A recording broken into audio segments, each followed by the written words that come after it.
the world are calling for a ceasefire. So many leaders are calling for ceasefire. Over 65% of our own population here in the United States is calling for a ceasefire. 1 month into the war in Israel, we hear an awful lot about Gazan civilians, and as you heard, ceasefires. Axios now reports that President Biden urged Israeli Prime Minister Benjamin Netanyahu to agree to a 3-day pause, ceasefire, call it whatever you want, in Israel's offensive in Gaza. And you might have heard the hand-wringing this morning about the UN Secretary General, who is, well, quite concerned. Gaza is becoming a graveyard for children. Hundreds of girls and boys are reportedly being killed or injured every day. And the unfolding catastrophe makes the need for a humanitarian ceasefire more urgent with every passing hour. Of course, this is the same United Nations that allows Iran to chair the Human Rights Commission. That's like letting a drug dealer manage a rehab facility, but there you go. And yes, civilians are suffering above ground in Gaza. But below ground, Hamas holds 240 hostages, and for some reason you don't hear about them much. Remember, Hamas baked babies in ovens on October 7th and cut open pregnant women. It's unimaginable what they are doing to the hostages. Much of the world, and frankly a lot of the media, doesn't really care that much about the hostages. Pro-Hamas protesters have torn down signs with their pictures. They want you to forget about the hostages. We'll get to the White House response about tearing down those signs in a minute. Of course, everybody wants you to focus on the ceasefire, on the suffering of the civilians in Gaza.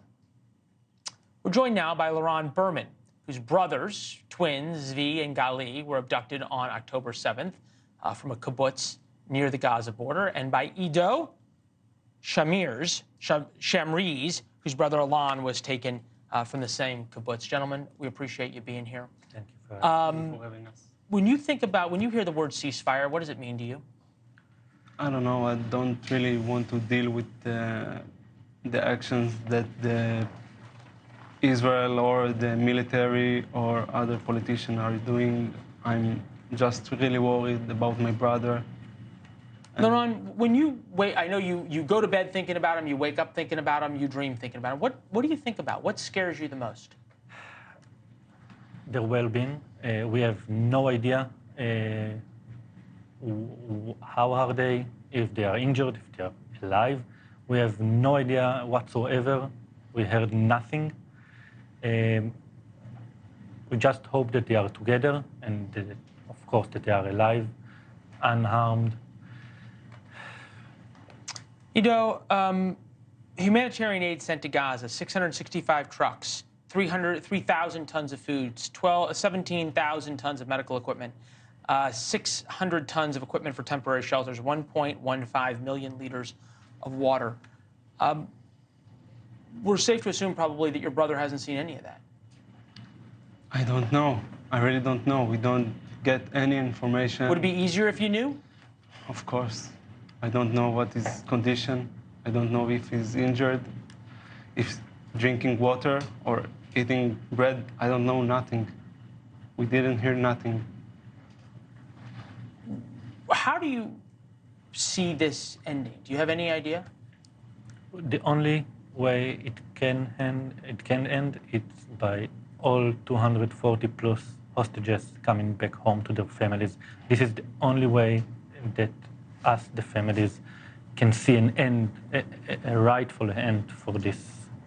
Yeah, I would think that every day is a month, every week is a year or 2 years in your lives as you're living through this. And the hostages have been this thing that people have, I think, rightly focused on, because the idea of civilians being taken is something that really we have not seen in war for a very long time, if ever. And their posters have been put up all around the United States, all around the world, to draw attention to their plight. And yet they have been ripped down over and over and over again.